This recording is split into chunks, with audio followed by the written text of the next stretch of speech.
Well, you haven't figured out her name though. Nicole. YouTube famous. Nicole. Subscribe. Like and subscribe. Nikki Shimao. Ah, there you go. Yes, correct. Yeah, but can you do it without saying the last name? Oh yeah. Oh yeah, can you go around the room and say our first name? Stop testing me. I can do it. Really? Yeah. Show us. You know the city Rain Tanape. without the last name. Rain. Really like his last name. Okay, we gotta get this on video. Okay. Okay, number one is that's too easy to be on the test anyway, so. Oh, Dang so it's it. not gonna Number be that two. Okay, I already told you there is a problem just like this. You have to do the algebra to get bad. there. I couldn't do that. That's the problem. So what are you gonna do? If you can't do the algebra, what are you gonna do? You try again. You try and then get perfect. Okay, it says find all the points of inflection, so that means we need to compute the second derivative and then make a number line.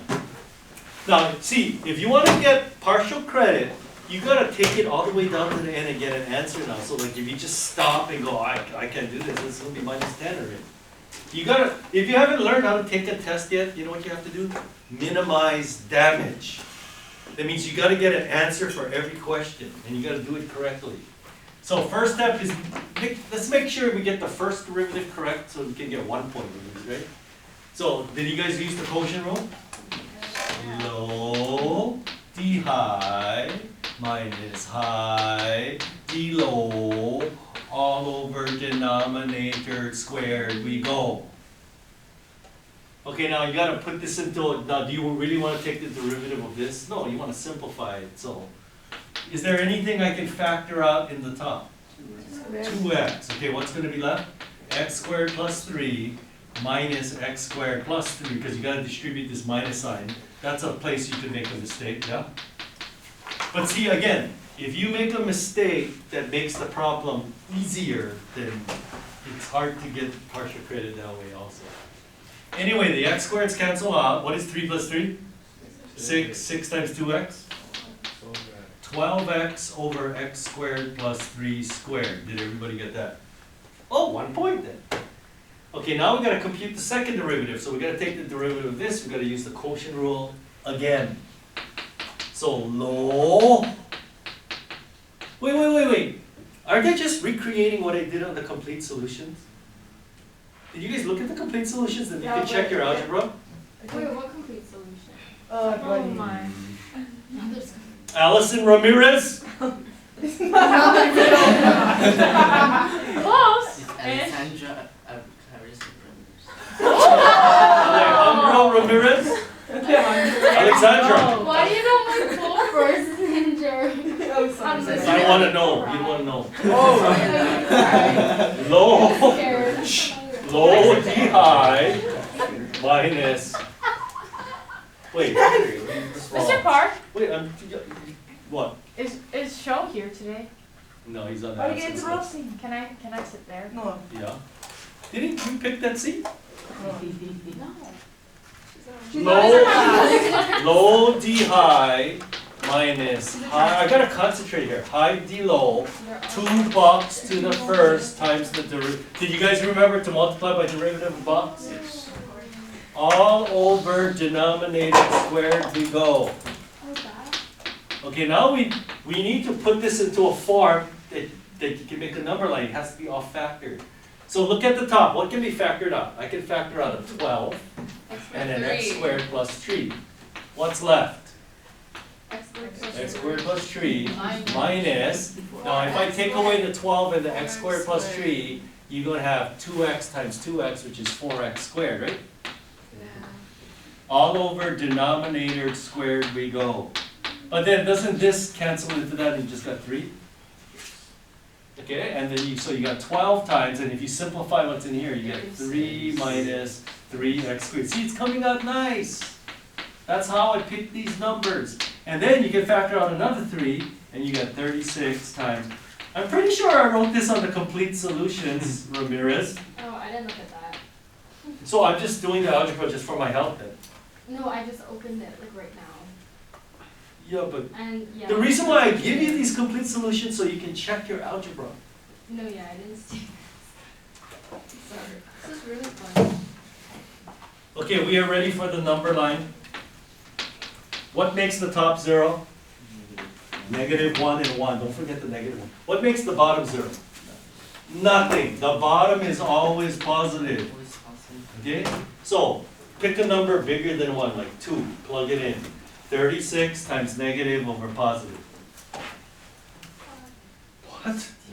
Positive times negative over positive is negative plus. So if you do your number line, it should look like this. So that means it's concave down, concave up, concave down. And I forgot the question. We're finding the points of inflection. So both of these are points of inflection because y double prime changes sign, right? So points of inflection would be -1 comma something and 1 comma something. How do I figure out the y coordinates? You plug it back into the original. So if you plug in, well, if you plug in 1 or -1, it's going to come out the same, right? 1 minus 3 over 1 plus 3. -2 over 4, -1/2. Box that. That's the answer. Can you repeat this tomorrow? But see, even if you screwed up on the algebra over here, factor it, and if you can't factor it, use quadratic formula, make your number line and get your answers. But if you just stop and you don't do anything, it's just, there's almost nothing you can do. You can, Will you force us to use quadratic formula? I think 1 or 2 you might use the quadratic formula. I don't know what you guys have against the quadratic formula. They expect it on the AP exam, you know. Do you have the cubic formula memorized? No, I don't have the cubic formula. It's right there on the board though. Right here. Here's the cubic formula. Right there. Look how big. Who's gonna memorize that? I mean, if you paid me, I'll memorize it. Some of you have trouble with the quadratic formula. How are you gonna memorize the cubic formula? Number 3, linearization. Okay, so f of x is equal to, this is right off the AP exam, people.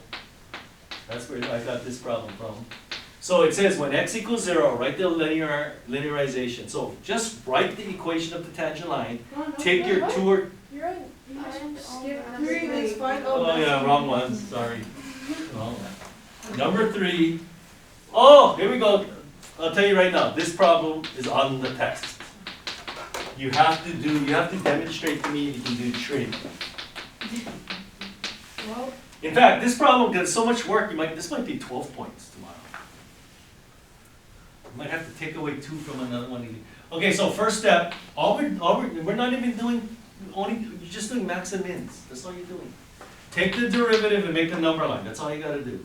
Okay, the derivative of sine box is cosine box times derivative of box. If you don't multiply by the 2 there, pretty much, maybe you can get 2 points, but that's pretty much all you can get.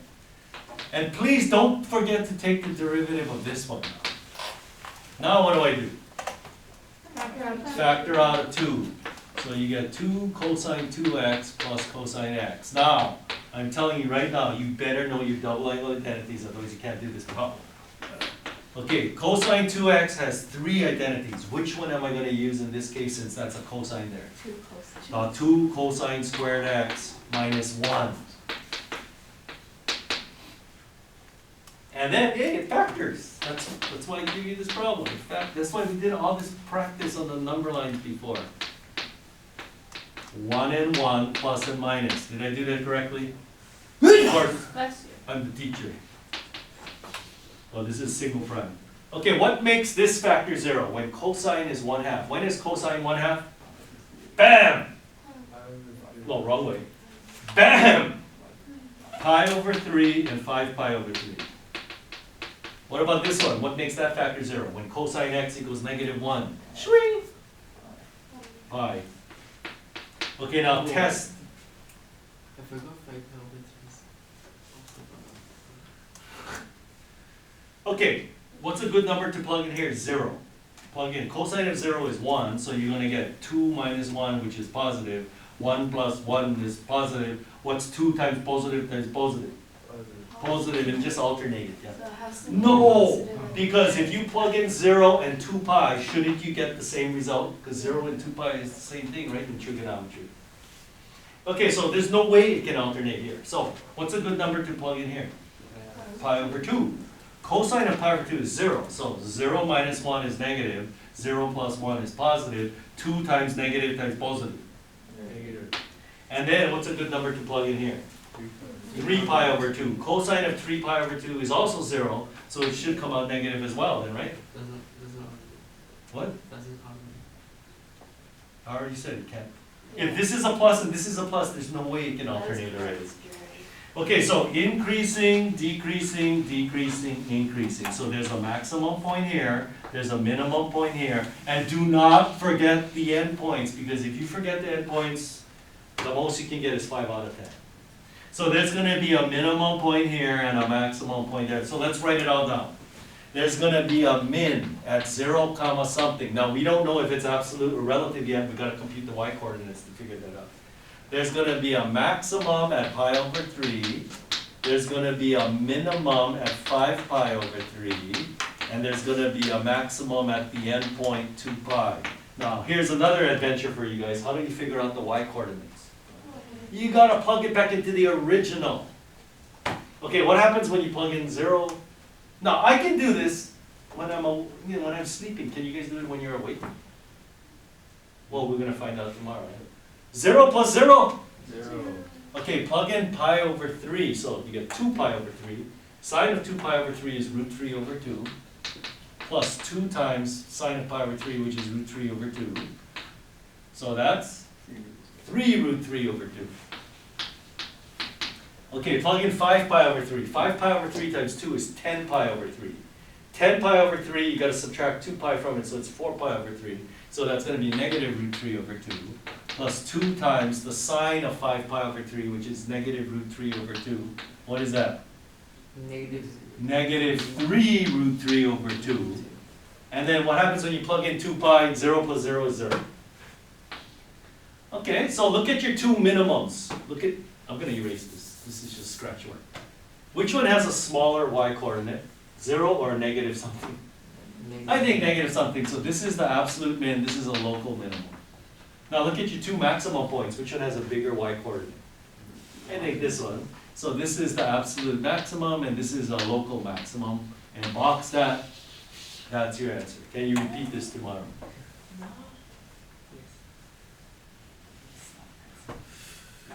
Okay, 4.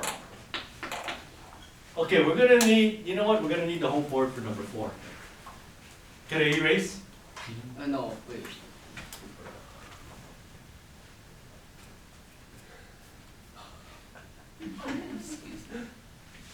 He's cropping you out. Oh, I can see. You cropping me out? I can see you're blocking the words. Crop is right up. No, really, we're gonna need the whole board for number 4. For those of you who did number 4, you know why, right? Yeah, second The second derivative. The second derivative is a monster. Me too. I'm so tired. I was like, F of x is equal to 1 plus tangent 2x to the, like I said, this is right, this was the AP exam problem right here. Okay, write the linearization when x equals 0. Now, when x is 0, how do you figure out the y coordinate? You plug it in. Tangent of 0 is 0. 1 to the 3 halves is 1. That's easy money. How do you get the slope though? You gotta take the derivative. Make sure you take your derivatives correctly now. How do you take the derivative of box to the 3 halves? 3 halves box to the 1 half. Don't forget that 1 half power, that's important. Times the derivative of box, which is secant squared box times the derivative of that box. Did we take the derivative correctly? Okay, so the 2's cancel out, and so basically you have this now. What happens when I plug in 0 into this? You get 3 times 1 plus 0 to the 1 half, that's 1. And what is secant of 0? 1. 1 squared, 1. So you get 3. Everybody got 3? Okay, good. Point slope form. Y minus 1 equal 3 times x minus 0. And what do? We move the 1 on this side. So y equal 1 plus 3x. So what, I forgot what it says. Use your result to estimate f of 0.2. So instead of plugging 0.2 into this without a calculator, you plug 0.2 into this. So what is y of 0.2? 1 plus 3 times 0.2. Now, on the AP exam, I'm gonna train you. Once you write this, just leave it. You get full credit for that. On my test, you don't get full credit. I wanna see 1.6. Okay, did we get that? Shima, question. Oh no, I was just scratching my head. Nikki, question. Oh no, I was just scratching my head. That sounds weird. I'm scratching my head. I know. Is this an over or an underestimate? Now, how do we determine that? The second derivative. Okay, here is the first derivative right here. We need to compute the second derivative, so. No. Sorry. I'm so tired. Okay, I'm tired, I'm tired. but you just gotta press on, that's how life is, right? Okay, here's the 3, throw it on the side like an unwanted pet. Okay, I see a product, look, I see a product over here. You better use the product rule. Derivative of the first, so 1/2 box to the negative half times the derivative of box, which is secant squared 2x times 2. Leave the second one alone. Plus, leave the first one alone. Derivative of the second, which is 2 box to the first, times the derivative of box, which is secant 2x, tangent 2x, times 2. Did we get that? Yeah. Okay, but here's the hard part. Now you gotta plug in 0. Actually, that's easy. So, now you have to plug in 0 because we have to figure out the concavity at this point. Should be easy, people. 1/2. 1 plus 0, 1 to any power is 1. Secant of 0 is 1. 2, secant of 0 is 1. Plus, tangent of 0 is 0, so that's just 1, times 2. Secant of 0 is 1, times 1, times 0. Why am I writing it all out when there's a 0 there? Because that's just 0. So 1/2 times 2 is 1 times 3, you get 3, which is a positive number. What does that mean? You don't have to simplify that. Why? We're just plugging in a number. Underestimate. Okay, like I told you yesterday, I need to see this number now. You gotta show me this simplified number. I tried to simplify it. Why? You're just plugging in a number. Just plug in a number. And I didn't get an answer. Oh, I got the answer. It's 3. I bet you on the complete solutions it had 3. Okay, so if the second derivative is positive, concave up, that means we have an underestimate. So you would say it's an underestimate because f double prime is 0 is equal to 3, which is positive, which implies f is concave up. I'm just going to abbreviate, but you can't do that tomorrow. This is what you need to say on the AP exam if you want to get full credit. Actually, it wasn't as bad as I thought it was going to be. You guys were making it like this is a monster, but it's not really a monster. It's a baby monster. Wait, what if you can't take the, Derivatives correctly? no, you know what, you have to do all the tangents, zeros, secant, 0, how do you do it so fast? I took trigonometry in high school. Oh. Come on, tangent of 0 is 0, Did right? you get a D? Secant of 0 is 1. Yeah. That's all you need, right? Okay. You just see the 0 or 1 on the tangents of the secants. Did you get a D? The first time I took trig, I got a D minus, so I had to repeat it. But the second time, I dominated. Got an A. See, but that's why, I made a mistake by being too good, because then the teacher said, you know what? You're the top student in the class, why didn't you just skip pre-calculus and just take calculus? I said, okay. And then, of course, I don't know anything, so I got D minus, first and second quarter. So I just dropped it. I dropped calculus and I had 2 band classes instead of 1. Wait, did you go to England? One I played tuba and then the other I played trumpet. That was pretty fun. No. That was better than getting D minus. Which one did you play first? Tuba. That's what I played at UH. That's my instrument. That's why I have a tuba in my room right there. Also high Where? school. Yeah, the tuba number right next to the cooler. Number 3. Yeah, tuba number 3. That's a tuba? Wait, what Yeah, does it's so tubas small. look like? The big It's one. a Okay, big I'll play. trumpet. Well, oh, it's too late. I'm probably not gonna practice the rest of the year. Number 6. You wish you, wait, we forgot to write the percent error. You just plug in your number. But we don't have to. What was the, okay, here, let's write the percent error. For number 4. Expression that gives us 1.6 Yeah. minus the actual, what is the actual? Plug in 1 plus 0.2 10. into the original, so that's 1 plus tangent of 0.4 to the 3/2, all over the actual 1 plus tangent of 0.4 to the 3/2 times 100. And tomorrow, just Leave it. leave your answer like this. Do not even attempt to try and compute this. Anyway, if anybody here can compute tangent 0.4, I'll give you a nickel. A nickel? Anybody? Yeah, a nickel to compute tangent of 0.4 to 3 decimal places without a calculator. I didn't think so, so now we can go on to number 6. Okay, f of 3 is 2. Now when you read this, doesn't that mean the 0.3 comma 2? Okay, f prime of 3 is equal to 4. Doesn't that mean the slope of the tangent line is 4? See, you have to get information out of this. And f double prime of 3 is equal to -1. Write the linearization. So right here, just based on these two, you can write the linearization, right? Y minus 2 equal 4 times x minus 3. Move the 2 on that side. Y equal 2 plus 4 times x minus 3. We've been doing that for how many days now? Use your result to estimate f of 3.1. So instead of plugging 3.1 into the function, which we don't know, you simply plug in 3.1 into here.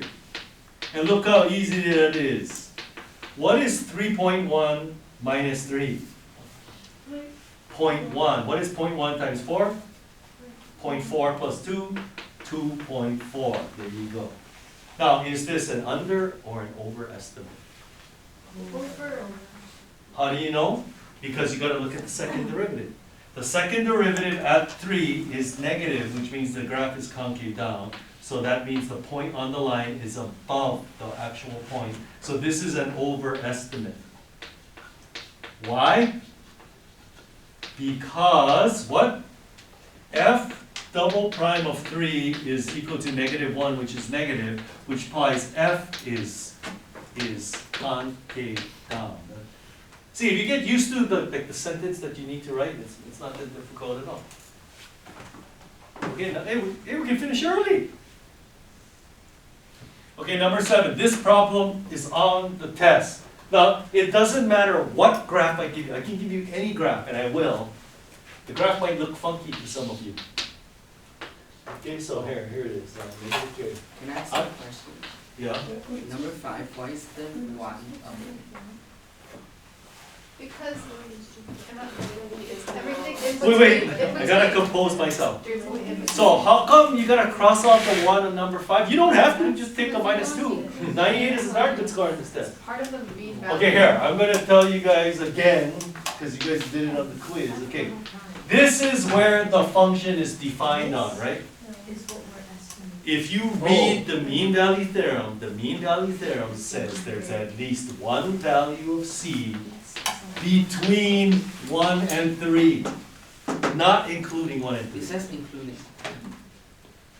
Well, I mean, Yeah, I know, the function is defined on this. But the mean value theorem says the value of C has to be between it. No, you can't look at that. You gotta actually read the mean value theorem. Do I have to get the book? So not including endpoints. Wait, you mean what? No. This, That's when the function is defined on. That's where the function is defined. oh, But the value of C that you get has to be between. That's okay. Just take the -2. 98 is a darn good that's score. not acceptable. Well, that would be the highest grade you ever got, right? Whoa! 3, 2. Okay, look. This is the graph. Everybody can do this problem tomorrow? Are you sure? Yeah. Okay, make number lines. That's what you're gonna do. Make a number line for the first derivative, make a number line for the second derivative, and I'm gonna tell you sketch the graph on the original axes over here. Okay? Okay, so This is the derivative. You simply have to make a number line for that. Where does this graph touch the x-axis? -3. -3 and 2. It's below, it's above, it's above. Isn't that easy? Yeah. What does this mean? Decreasing, increasing, increasing. So there's gonna be a minimum here and neither there, right? Because f prime doesn't change sign. Okay, the hardest part for most people is, how do you make a number line for the second derivative, which is the derivative of this, or the slope of this? So the first thing you look for, where is the slope 0? -1 and 2. Stack them on top of each other like this. Now, if the graph is going uphill like this, what can you say about the slope? It's positive. If the graph is coming downhill, the slope is negative, and if the graph is going uphill, the slope is positive. What does this mean? F is concave up, concave down, concave up, because that's what the second derivative tells you. So, when I grade this problem, I'm gonna look at this number line, I'm gonna look at this number line, and then I'm gonna see if you got the correct graph. Okay? Everybody, any questions about getting the number lines? Okay, now you can start anywhere you want. You can start here, here, it doesn't matter. Where do you want to start? Tell me. Leo, redeem yourself. Over there, like above the line. Above, like over there. Yeah. Okay, it doesn't matter. Start whatever you want. Now follow your number lines. What does it say? Up until -3, it's going to decrease, but concave up. So you got to make it go downhill, but concave up. Something like that? Yeah. Is that bulge big enough for you, or you want to make it more pronounced or less pronounced? Shikata, why are you laughing? This is not 8th grade health, you know. Mr. Park is talking about bulges. I'm telling you, counselor. Are we that childish? We got this on video too, you know. Now, look. From -3 to -1, increasing, concave up. So, from -3 to -1, increasing, concave up. Whoa, that's too big, that's too big. Feeling uncomfortable? Increasing, concave up. Oh my Okay, this is turning into, I don't know. From -1 to 2, increasing, concave down. So from -1 to 2, increasing but concave down now, so something like that? God. And then finally, from 2 on, increasing concave up. So as long as your graph looks something like that, like I said, some of you might make the bulges really big. Right? But your graph has to have the same properties. Okay, finally, number 8. Yay, we could have gone on to the next chapter. No. It's okay. What's next chapter? Word problems. Oh, no. Oh, gross. Gross. Can read Okay, can I erase this? Yeah. So, this is my guess, I don't know. 2 points, 3 points, 5 points. That's probably how we divvy it up.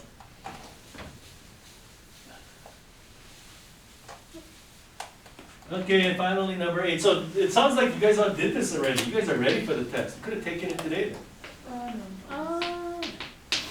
Okay, here is another problem, right off the AT exam, right there. Okay, here is the derivative. Is this point, and this, in fact, this is number 8 of tomorrow's test. Is this point a maximum, a relative maximum, a min, or neither? Are you How do you asking tell? for- Yeah, that's the problem. You have to do the second. You have to do the second derivative test. Now, do we need to review the second derivative test, or you guys remember it? Review. Okay, review. Okay, in order for the second derivative test to be applied, you have to make sure the first derivative at a point is 0. The slope has to be 0 there. Then you look at the second derivative. That's why they call it second derivative test. If the second derivative at that point is positive, what does that mean? The graph is concave up, and look, what do you have? Is that a relative maximum? That's a relative minimum, so therefore there's a relative minimum.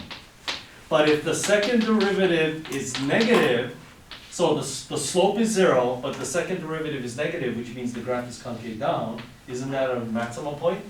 So you have a relative maximum point. So don't guess, just draw the picture and you can tell which one it is. So what you have to do is you have to make sure the first derivative is 0, and then you gotta look at the value of the second derivative. Okay, so is the value of the first derivative 0 at this point? If I plug in -1 for x and 2 for y, is 2 times -1 plus 2, is that equal to 0?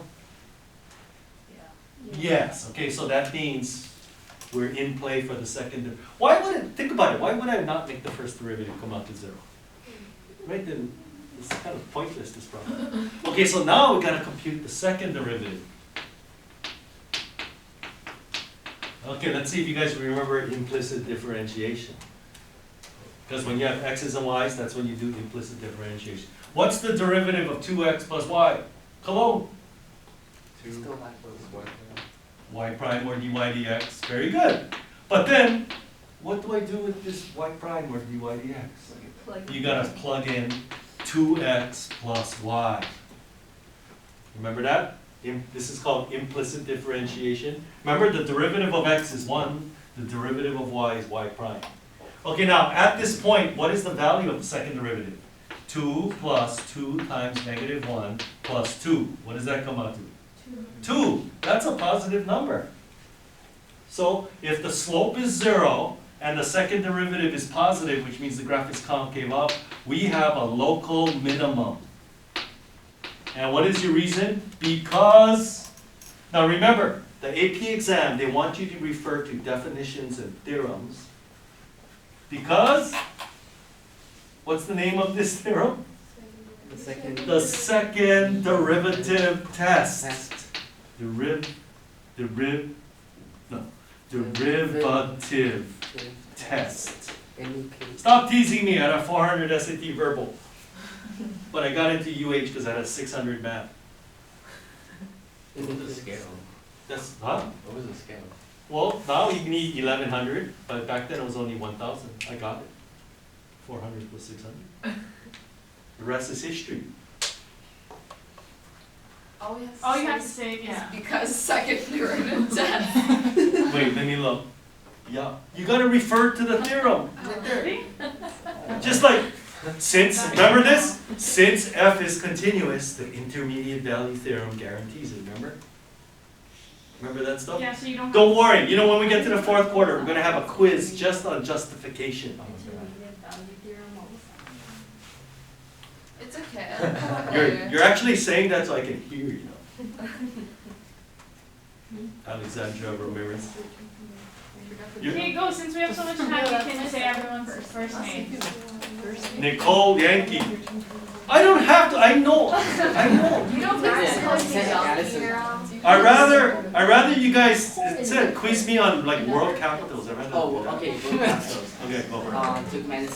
Turkmenistan. I don't know. You know why I don't know? Because when I was in elementary school, those weren't even countries then. USSR. Moscow. I mean, that's those part of USSR. Okay, we're turning off the video. Wait, let me take one glance at the test to make sure we covered everything.